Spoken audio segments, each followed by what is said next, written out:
If you've ever gone looking for financial advice, you've probably noticed something kind of weird. A lot of it seems to completely contradict itself. So today on The Explainer, we're going to cut through all that noise to help you find money management philosophy that actually works for you. I mean, it really all boils down to this one central question, doesn't it? Are you supposed to track every single penny with military-grade discipline? Or is there another way? A way to manage your money that feels more like freedom and less like a chore? So you've got one camp over here that preaches discipline and total control. Every single dollar has a name, it has a job. And then on the other side, you've got a totally different approach that's all about awareness, your values, and actually spending with joy. I mean, it is a real clash of financial cultures. Okay, so what if, instead of trying to pick a winner here, we try to understand the core philosophy behind each of these methods? The whole idea is to give you the building blocks you need to create a system that's perfectly tailored to your life. All right, before we jump into the answers, let's be real about the problem for a second. For a lot of us, just thinking about money can bring on this wave of anxiety. It can feel like we're lost in a money management maze of conflicting advice, and it's so easy to feel like you're just doing it all wrong. But here's the thing, there is a way to find your way through it. And it starts by understanding that most of that noise comes from two big competing philosophies. You can almost think of it as a philosophical showdown for your wallet. We're going to call them the planners and the conscious spenders. The planners, they believe you need a super detailed blueprint to get a handle on your money. Their focus is all about controlling what goes out. But the conscious spenders, they believe money management should feel intuitive, it should feel freeing, and it should be all about aligning your spending with what you actually care about. Okay, let's dive into that first philosophy with the planner's playbook. This is a world that is all about structure, all about discipline, and creating that crystal clear blueprint for taking control of your financial situation. And financial guru Dave Ramsey just nails the planner mindset with this idea. If you don't intentionally manage your money, it will manage you. The belief here is that if you don't have a deliberate plan, your money ends up running your life, not the other way around. So the number one tool in the planner's playbook, it's the zero-based budget. It's a really simple but powerful idea.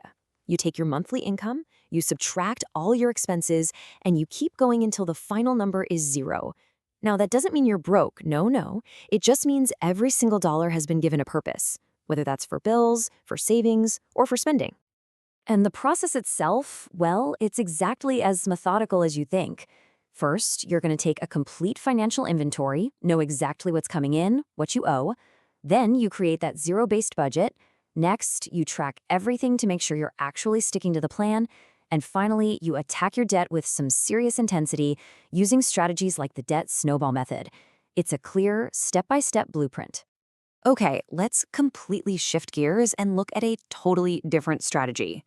The conscious spender's strategy comes from a philosophy that says traditional restrictive budgeting, it's just fundamentally flawed. And for a lot of people, it's actually a path to frustration, not joy. And the guiding principle here is, it's the polar opposite of the planner's mantra. As the publication Healthy Rich puts it, managing your money should feel simple, fun, and freeing. The goal here isn't about control by locking things down. It's about freedom that comes from awareness. So instead of a budget, they use something called a money map. Look, a money map isn't about stressing over every single coffee you buy. It's a high-level snapshot. It's there to help you see the big picture of your finances, what's coming in, where it's generally going, and most importantly, how all that aligns with your personal values. And the toolkit here looks totally different. You've got things like a yes fund. That's basically a guilt-free pot of money for whatever you want. There's a huge emphasis on automation for bills and savings to just reduce that mental effort. There's also a big focus on growing your income, not just slashing expenses. And they talk about a comfort fund to give you that peace of mind. Okay, so we've got these two very different approaches, planners versus conscious spenders. But this is where it gets really interesting, because when you really dig in, you start to see that they're often trying to solve the exact same problems. They just use different words and different tools to do it. Okay, check this out. Both sides want you to be ready for surprises, right? One calls it a starter emergency fund, the other calls it a comfort fund. Both want you to be able to spend money without feeling guilty. One uses budgeted categories, the other uses a yes fund, and they both want you to have a secure future, just through different strategies like paying off debt or automating your savings. And this brings us to a really, really crucial insight, one that applies to both of these mindsets. The experts at Ramsey Solutions found that personal finance is, get this, 80% behavior. Only 20% is the actual knowledge part. I mean, think about that. Success isn't about being a math whiz. It's about building habits you can actually live with, no matter which system you pick. So at the end of the day, any good system for managing your money, no matter what you call it, is designed to do these fundamental things for you. Help you pay your bills on time and stay out of bad debt, save up for big purchases and future goals, protect your ability to earn, and build real security for the long run.